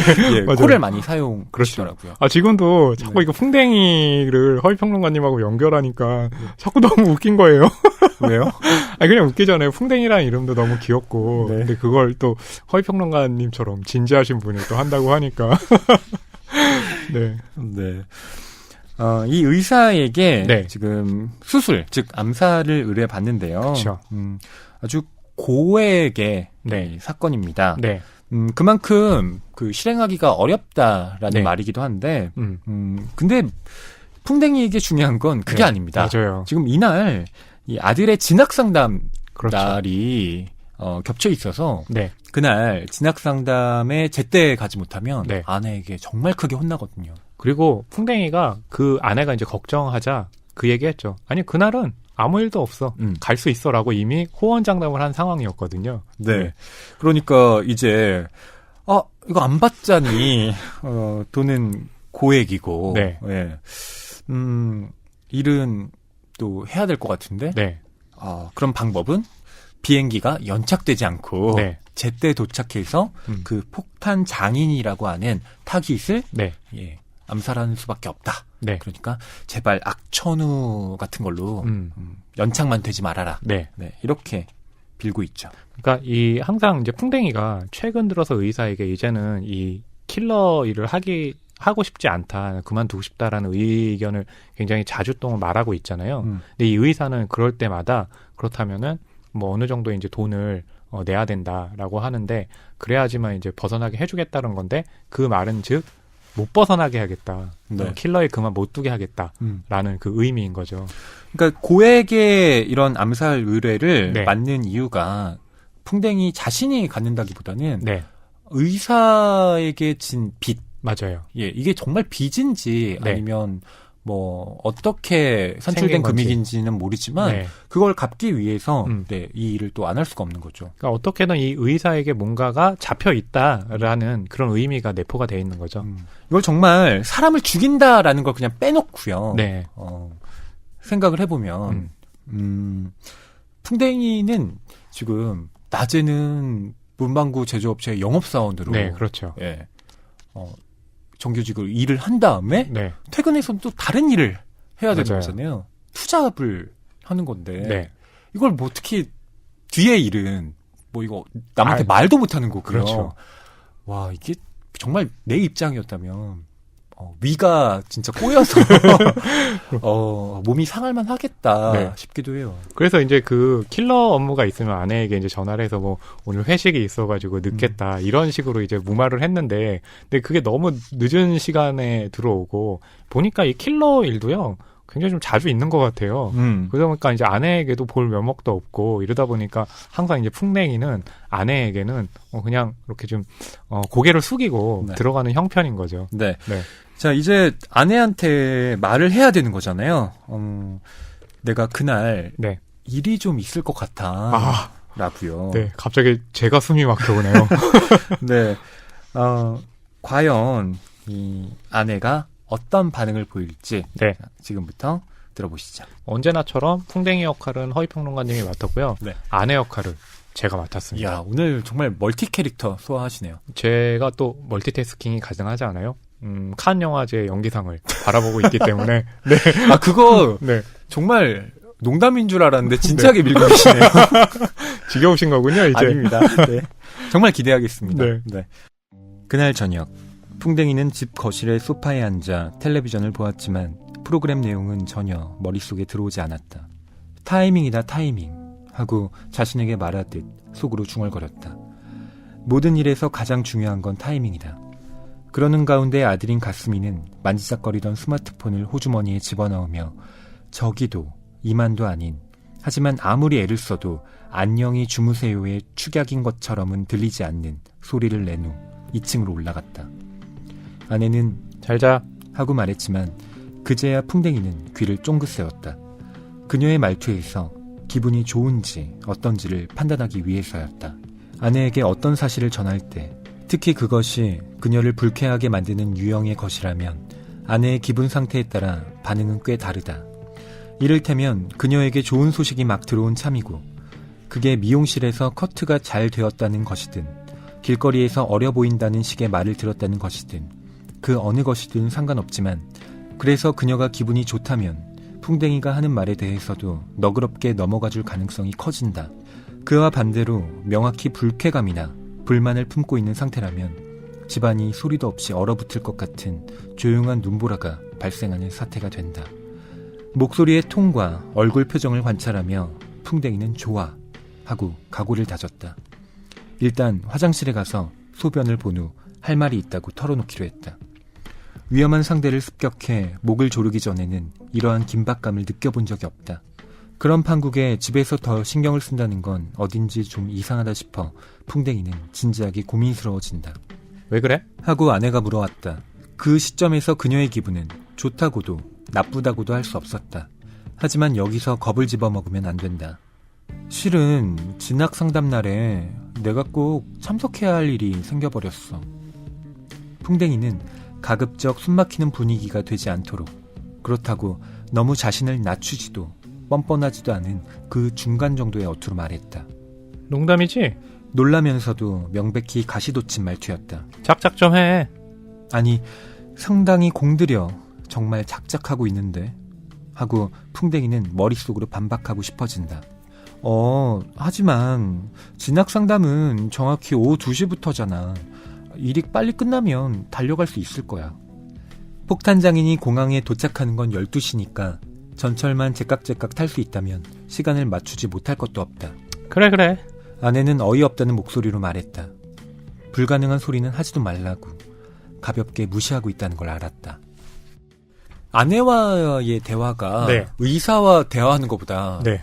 더 스릴 있게 느껴지지 않으세요? 그래서 무슨 생각이 드냐면 실제 이제 풍뎅이 곤충이요. 이렇게 네. 막 지나가고 있다가 사람 나타나면 네. 급하게 어디로 숨잖아요. 그런 느낌이 들 정도로 이 풍뎅이의 어떤 다급한 심정 같은 거 있잖아요. 네. 약속은 해놨는데 호언장담 해놨는데 안 되니까 계속 그 상황을 상정해서 어떻게 말해야 하지 아내의 마음을 화나게 하지 않을까 고민하잖아요. 네. 아 정말 참 힘들게 사네요. 지금 저희가 낭독한 부분에는 아들 가스미도 등장을 하는데요. 가스미는 지금 고등학교 3학년이죠. 네. 그런데 이 가스미가 스마트폰을 호주머니에 집어넣으며 네. 저기도 이만도 아닌, 하지만 아무리 애를 써도 안녕히 주무세요의 축약인 것처럼은 들리지 않는 네네. 소리를 낸 후 2층으로 갔다. 네. 네. 제가 돌이켜보건데 네. 저도 좀 이렇게 그랬었나요? 말을 약간 아, 흐리면서 하는 네. 것 같기도 해요. 근데 이 문장도 보면 이 풍뎅이 이제 아빠로서의 풍뎅이가 아들에 대해서도 굉장히 좀 거리감이 조금 있어 보이는 듯한 그런 느낌의 이제 문장이라는 생각이 들었거든요. 네. 뭐 아들의 입장에서 보면 네. 사실 정확하게 안녕히 주무세요라고 말하는 게 네. 저도 모르겠습니다. 그쵸. 이상하게 가까운 사이일수록 맞아요. 네, 이렇게 표현을 잘 못하겠더라고요. 그러니까 부자 관계가 네. 아무래도 좀 그런 좀 거리감 같은 게 있잖아요. 네. 예. 그래서, 근데 그게 이 아빠 풍뎅이의 입장에서는 워낙 아내를 계속 이렇게 좀 일종의 좀 죽어 지낸다는 느낌이 있다 네. 보니까 아들에게도 좀 그런 식의 입장이 조금 있는 것 같죠? 하지만 이 아버지의 마음을 또 가장 잘 이해해주는 유일한 한 사람이 네. 이 아들 가스미이기도 합니다. 그래서 이 둘의 대화가 나올 때요. 뭔가 이렇게 좀 안심하는 분위기가 있다가도 참 이 아빠 힘들게 사는구나 네. 라는 생각도 들고 그게 또 아마 가스미가 이 겉으로 이렇게 드러나게 표현하지는 않지만 또 속마음으로 갖고 있는 감정이기도 하죠. 그렇죠. 네. 이 가스미가 이 아버지인 이 풍뎅이에게 사실 아버지 꼭 그런 의도로 말한 건 아니었잖아. 그렇죠. 이렇게 하면서 좀 풍뎅이가 감동받게 네. 네, 말을 하기도 하고 네. 또 어머니와 아버지가 대화를 나누다가 네. 아버지가 좀 밀리는 네. 그런 경향을 보이면 네. 은근슬쩍 좀 도와주기도 하고요. 자, 이제 암살 의뢰를 받은 풍뎅이가 이 폭탄 장인을 네. 처리를 해야 하는데 네. 공항 청소부로 변장을 합니다. 네. 예, 그래서 이 폭탄 장인이 이제 공항에 내리자 네. 그를 납치해서 공항에서 약간 떨어진 풀밭으로 데리고 가는데요. 네. 그때 폭탄 장인에게 풍뎅이가 하는 말이 있습니다. 네. 뭐라고 말을 하냐면 네.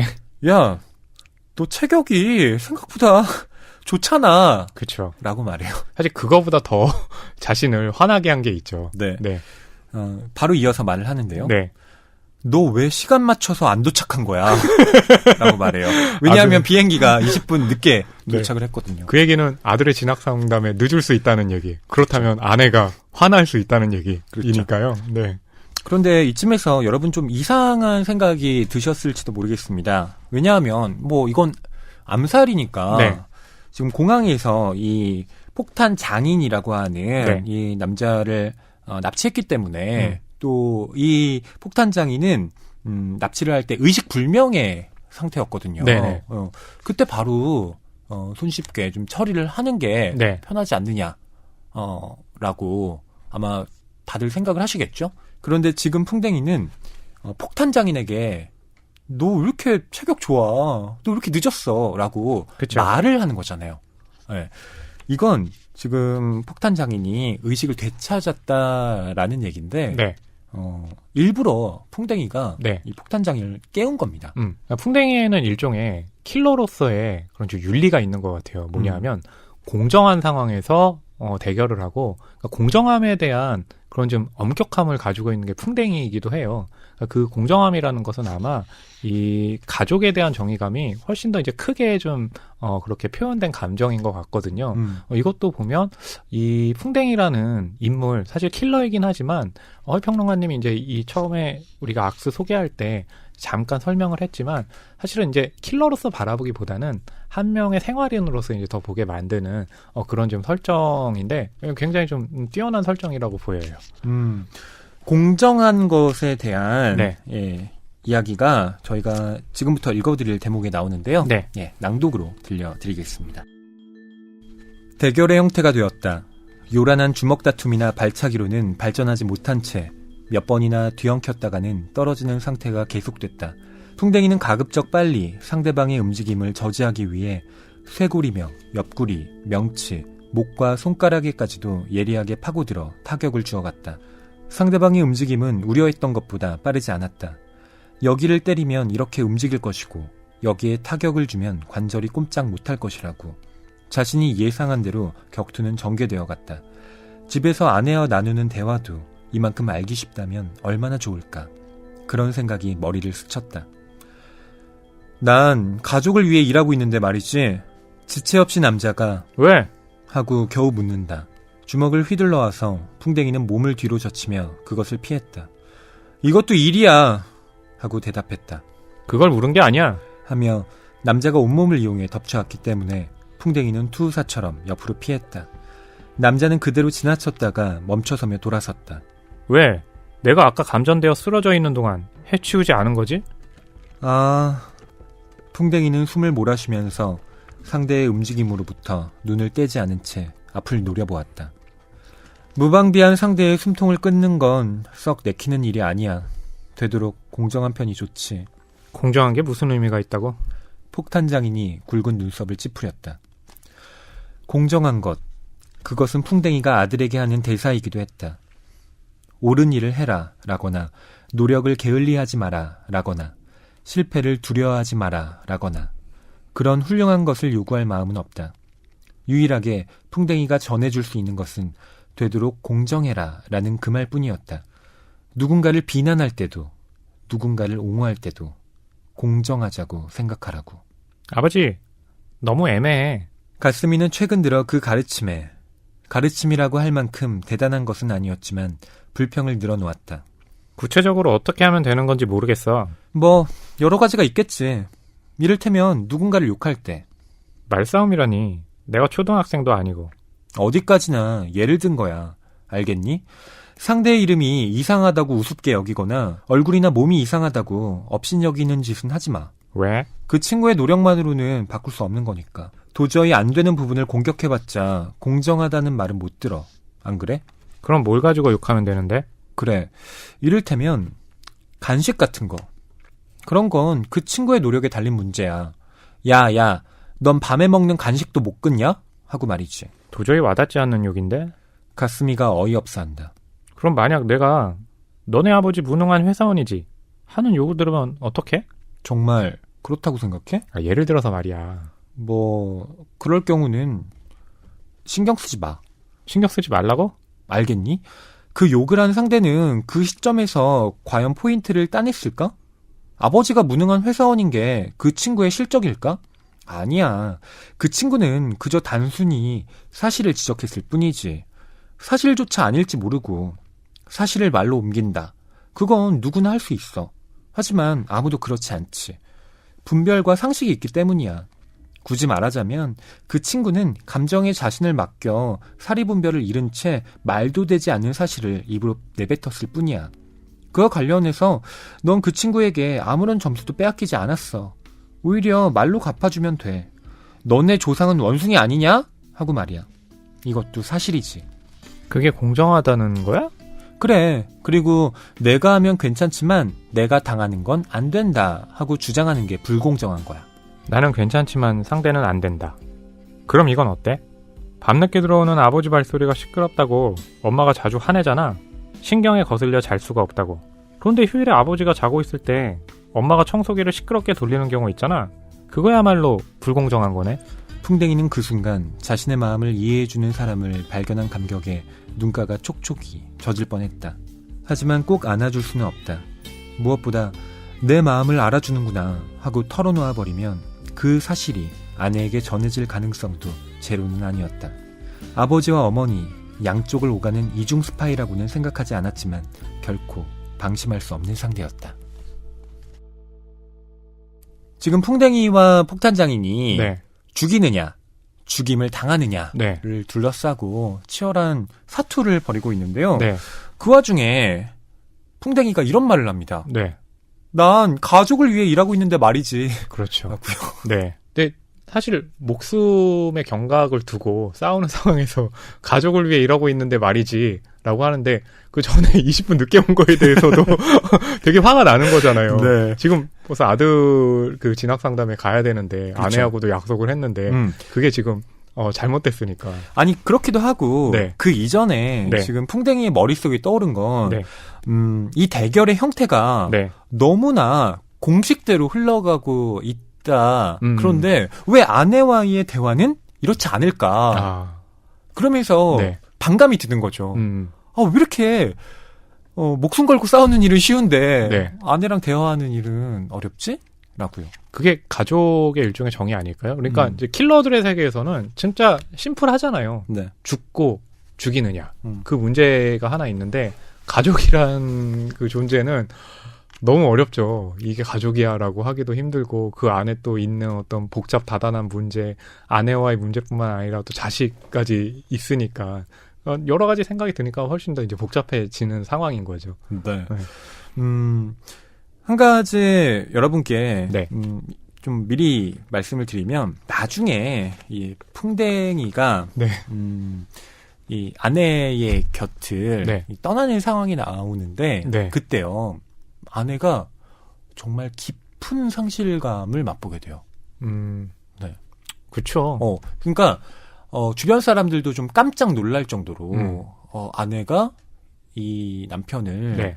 이렇게 사랑하고 있었구나 하고 느끼게 될 만큼의 네. 어떤 고통을 겪습니다. 그러니까 지금 이제 저희가 낭독해드린 부분 보면 한편으로는 좀 우스꽝스럽기도 하잖아요. 그러니까 가족이 있는데 말이야 늦었어? 라고 하는데 우리는 이제 킬러들이 그런 대화를 한다는 걸 상상도 할 수 없는데 근데 지금 말씀하신 그 상실감, 이 아내의 상실감 얘기 나오는 부분에서는요.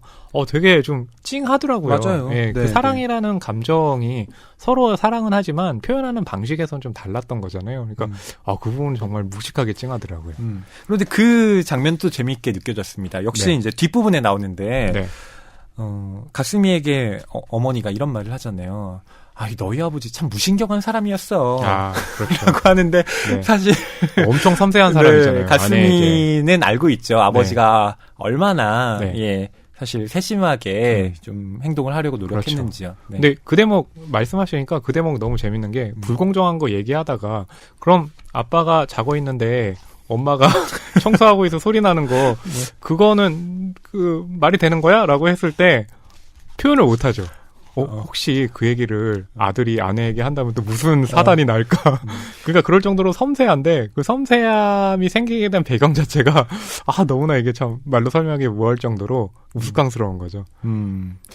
뭐 휴일에 아버지가 자고 있을 때 엄마가 청소기를 시끄럽게 돌리는 경우. 네. 이럴 때는 어떻게 해야 할까요? 근데 실제로 저 이제 뭐 고등학교 때나 이럴 때 아버지가 청소할 때 정말 저를 신경 되게 많이 썼어요. 그러니까 저도 이렇게 딱 보면 무신경한 그 신경의 소유자 같잖아요. 네. 저도 엄청 예민하거든요. 그래서 자고 있을 때 그런 소리 들리면 막 화내고 막 이럴 때가 있어서 예, 아버지가 청소할 때 소리 안 나게 청소하는 게 지금도 기억나요. 갑자기 눈물이 그러니까 그건 이제 자식의 입장에서고 네. 만약 허남몽 평론가님이 네. 지금 남편의 입장이에요. 네. 그럼 이런 상황에서 어떤 전 그냥 막 하죠. 리액션을 취하시겠습니까? 막 하죠, 전. 막 한다는 게 무슨 네. 말이죠? 청소하죠, 그냥. 이거 100%의 정답 같은데. 저는 자다가 그냥 벌떡 해요. 일어나서 네. 지금 자기 청소하는 거야? 네. 왜 나 안 꼈어? 같이 해야지. 저 항상 이렇게 그런 하는 거잖아요. 거. 여기서는 이 풍뎅이 같은 경우는 당랑지부 당랑거철 그 무모함 나잖아요. 저는 꼬리를 내리죠. 그냥 뭐 그런 상황인 거죠. 네. 네. 아니 그리고 휴일에 아내도 지금 네. 역시 회사원으로 평일에 일을 하고 휴일에 쉬는 네. 사람이잖아요. 근데 휴일에 청소 일을 한다. 네. 그건 뭐 아내의 일만은 아니니까. 그렇죠. 예. 어쨌든 같이 하는 게 맞죠. 저는 이 장면에서 역시 그 공정함이라는 것이 포인트 라는 생각이 드는데요. 네. 이때 공정하다라고 하는 게 네. 옳은 일을 해라, 노력을 게을리하지 마라와 같은 네. 어떤 도덕적인 개념이라기보다는 적어도 어떤 형평성의 문제에 있어서만큼은 네. 다른 사람과의 차별을 두지 마라. 그렇죠. 그거야말로 우리가 타인에게 취할 수 있는 최소한의 윤리적 태도다라고 말하고 있는 것 같아요. 네. 그걸 실제로 풍뎅이가 킬러 일을 하면서 네. 상대를 그냥 죽이는 것이 아니라 적어도 나와 1대1 대결을 통해서 만약 내가 패한다면 뭐 어쩔 수 없는 네네. 일로 받아들이는 방식으로 일을 진행한다는 점에서 그 공정성을 어쨌든 실천하려고 네. 노력하는 사람이다. 뭐 이렇게 볼 수도 있겠죠. 그게 이제 풍뎅이가 갖는 심성일 수도 있을 테지만 아들을 자식이 있는 또 아버지 입장이기도 하잖아요. 네. 그다음에 이제 자신이 이제 아들에게 뭔가를 또 가르쳐주고 싶은 그 한 가지가 공정함이기도 하고 공정함이라는 것에 이 풍뎅이가 계속해서 더 많은 생각을 하는 건 불우했던 그 어린 시절하고도 또 관련이 있어 보이거든요. 네. 그리고 여기서 이 공정함이라는 감정은 이 작품에 뒤에 가면요, 이 공정함 때문에 생기는 어떤 상황이 있어요. 그 상황이 굉장히 극적으로 또 전개가 되는 부분이 그렇죠. 있거든요. 이때 공정하라라고 하는 건 네, 결과의 공정함이 아니라 네. 기회의 그렇죠. 예, 공정함이라고 볼 수가 있는데 네, 그 결과에 대해서는 각자의 책임을 지지만 그렇죠. 적어도 타인과 내가 같은 자리에 설 수 있는 것. 전 이것만으로도 네. 사실 풍뎅이에게 매력을 많이 느끼게 그렇죠. 되더라고요. 맞아요. 예. 이렇게 대화를 폭탄 장인과 주고받지만 네. 결국 풍뎅이는 그 대결에서 이깁니다. 그리고 이제 늦은 시간이지만 학교에 가게 되는데요. 거기 또 하나 재밌는 상황이 하나 있어요. 그 전에 아들 가슴이가 이 아빠 풍뎅이한테 그런 얘기 했었죠. 학교에 새로운 이제 여자 선생님이 있는데 굉장히 예쁘다고 했는데 아들의 진학 상담 시간에 늦게 왔는데 그 여자 선생님을 만나게 되는 거죠. 네. 근데 그 상황도 그 앞에 되게 재밌는 게 풍뎅이는요. 자꾸 이제 이 젊은 여자랑 오래 있다가 아내한테 걸리면 안 될 것 같은 상황을 되게 많이 걱정하잖아요. 네. 진학 상담실이 어딘지 물으러 갔는데 그걸 이제 답해주는 사람이 바로 이 여자 선생님이었거든요. 그렇죠. 네. 근데 어떻게 이 여자 선생과 네.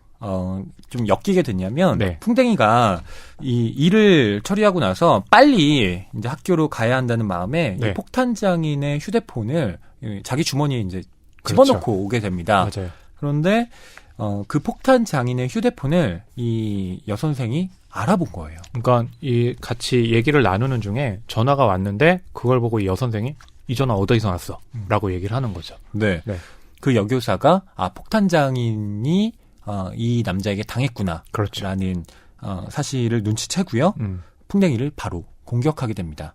그러니까 사실 이 여교사는 바로 폭탄 장인과 한패였던 맞아요. 것이죠. 네. 그러니까 그런 상황들이 알고 보면 처음에 봤을 때는 이 여선생도 그냥 그러니까 곤란하게 할 걸, 풍뎅이를 곤란하게 할 거라는 걸 알고 있었지만, 그러니까 폭력적인 어떤 부분보단 아내에게 걸렸을 때 생기는 곤란함에 대해서 더 걱정을 하고 있었는데, 네. 의외로 폭탄장인과 한패였다는 것. 그러니까 이 킬러들의 세계에서 누가 이렇게 적으로 바뀔지, 그러니까 급변한다는 상황조차도 이렇게 굉장히 재밌는 방식으로 서술을 하고 있죠. 네.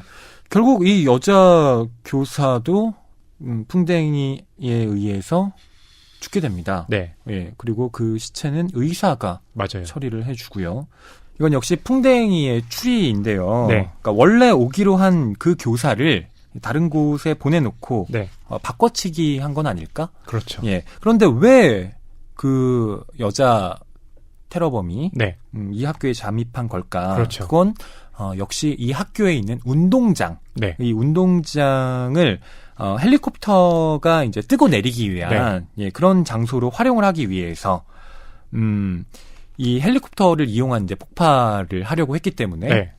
이 여교사는 말하자면 그런 물색의 차원에서 지금 학교로 부임을 했던 것인데 네. 그게 발각이 됐고 결국 폭탄 테러는 일어나지 않게 된 게 그렇죠. 아닌가? 이렇게 풍뎅이는 나름의 추론을 하는 거죠. 해보는 거죠. 근데 그게 그 추론하는 어떤 그 나오는 배경들이 그런 게 있는 것 같아요. 그러니까 아버지로서 이제 남편으로서 이 가족 가까이에서 이제 막 위험이 생기는 거잖아요. 그런 것에 대한 이 자각이 또 빨리 이 킬러 일을 그만뒀으면 한다 싶은 마음까지도 나아가는 거겠죠. 그렇죠. 이런 소설의 설정들이 소설 서사에 꼼꼼하게 네. 아주 정교하게 배치되어 있습니다. 음. 그래서 무심코 흘려 보내다가 네. 나중에 가서 그 퍼즐이 이렇게 쓱쓱쓱 끼워 맞춰지는데 네. 아 이게 이사카 고타로 작가의 능력이구나 하면서 좀 새삼 감탄하게 된 부분이 있어요. 그러니까 이런 단편들의 어떤 일화들, 그러니까 작은 일화들이 네. 뒤에 이제 보면 뭐 4번째 단편이라든지 5번째 단편이라든지 굉장히 단편적으로 또 나오는 네. 얘기들이 있어요. 알차게 써먹어요. 그렇죠. 이렇게 네. 딱 보다 보면 아, 그치. 첫 번째, 두 번째 단편에 이런 사연이 있었지라는 것을 생각을 하게 되는데 그런 일화들이 감정처럼 쌓이는 거죠. 네. 네. 자 결국 풍뎅이의 뭐 활약이라고 할까요? 네. 네, 덕분에 폭탄 테러 사건은 일어나지 않고요. 다시 이 마을은 평화를 되찾습니다. 활약도 활약이지만 네. 사실은 그 아들의 진학 상담에 어떻게든 제대로 가려고 하다가 뭐 얻어 걸린 면도 없지 않아 있죠. 그렇죠. 네. 만약 폭탄 테러가 일어났으면 네. 뭐 아이고. 혹시 뭐 맞아요. 자기 가족들도 더 위험해질 수 위험해졌으니까요. 있었을 테니까요. 네. 이런 걸 보면 뭐야? 의사라고 하는 사람 이 암살 대상 선정할 때 뭔가 사회에 정말 네. 해를 끼치는 사람들만 지금 타깃으로 설정하는 건가? 라고 싶지만 꼭 그런 건 아니에요. 한편으로는 또 그런 것도 있을 네. 것 같아요. 그러니까 이 풍뎅이의 가족 사항에 대해서도 좀 알고 있는 것 같아요. 예, 그렇기 때문에 이게 은연중에 협박조가 될 수도 있는 거죠. 뭐냐면 의사가 풍뎅이에 대해서 얘기를 하면서 너희 가족에 대해서 난 잘 알고 있어라고 직접적으로 얘기하진 않지만 이렇게 가족 주변에서 사건이 벌어지는 거 보면 이 의사가 뭔가 되게 풍뎅이에 대해서 많이 알고 있고 그런 식으로 이 그만두려는 풍뎅이에게 은연중에 협박의 어떤 형태를 띠고 있는 것 같다는 생각도 들거든요. 그렇죠. 네. 자, 이제 악스가 어떤 결말로 끝나게 되는지 읽어드릴게요. 풍뎅이는 여기에서 나오자마자 거의 뛰다시피 하고 있다. 어느 남자를 수술하고 온 후다. 의사의 설명은 없었지만 바에서 발견한 그 남자는 헬리콥터 조종 면허를 가지고 있다고 바텐더에게 떠들어댔던 모양이니 어쩌면 그 폭파 사건 그룹의 일당이리라 풍뎅이는 생각했다. 폭파 사건은 아직 일어나지 않았다. 앞으로 일어날 예정인지 아니면 실행으로 옮기기 전에 폭탄장인이며 조종사 같은 담당자가 하나둘 사라져서 공중분해 직전인 상태로 기획 자체가 엎어진 것일까? 의사에게 넌지시 자신의 추리를 이야기해 보았지만 단순한 감기인데도 약간의 정보만 생기면 큰 병일 게 틀림없다고만 생각되죠. 그런 일은 자주 있습니다. 하고 조용히 타이를 뿐이었다. 당신은 착각이 약간 심할 때가 있습니다. 아들한테도 그런 말 들은 적 있어요. 착각이 아니다. 풍뎅이가 발끈하고 싶어 할 만한 부분도 있었다. 그리고 만약 그 학교를 이용할 예정이었다면 근처에서 폭발 사고가 일어나고 농성에 들어갔을 가능성이 있다.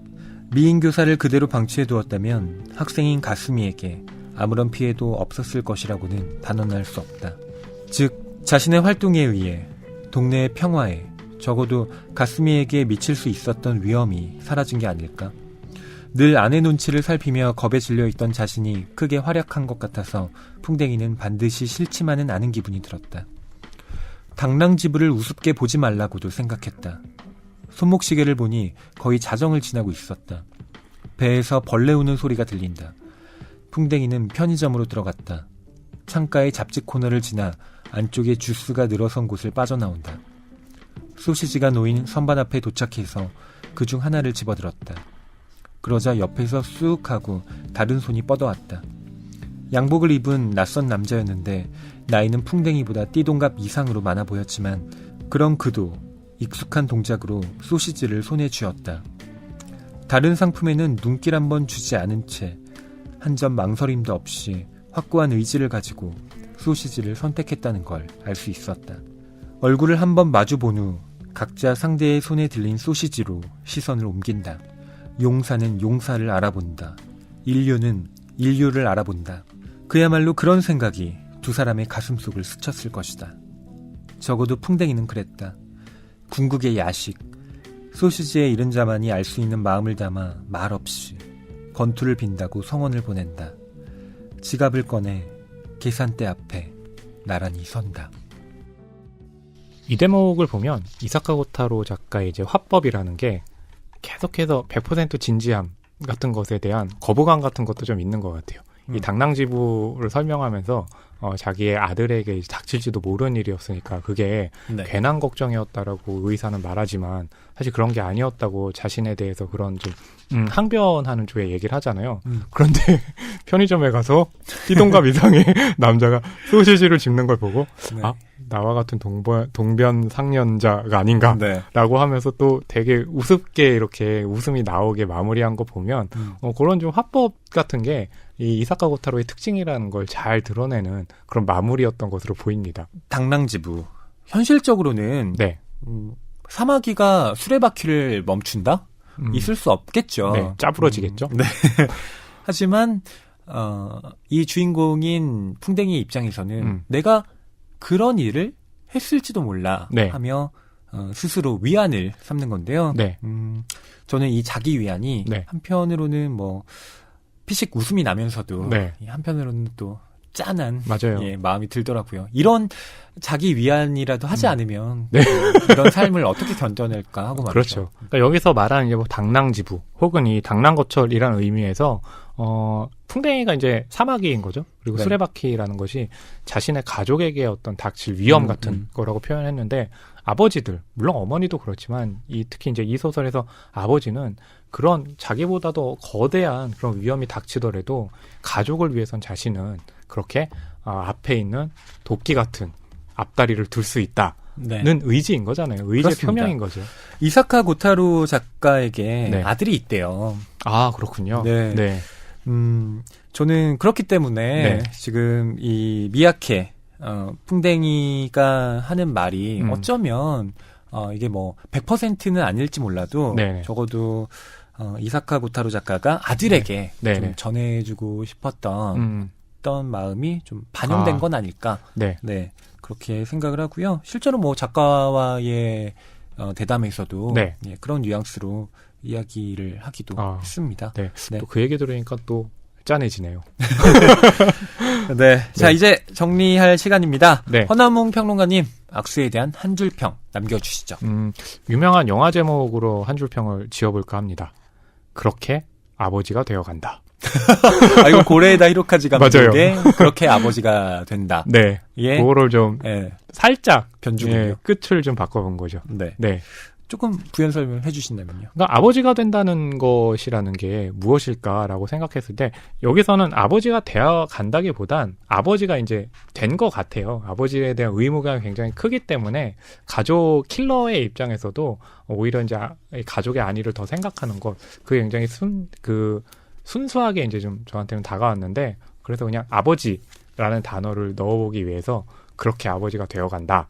그리고 저도 만약에 이 결혼을 하고 아버지가 된다면 이런 아버지가 좀 돼야 되지 않을까, 네, 생각을 해봤습니다.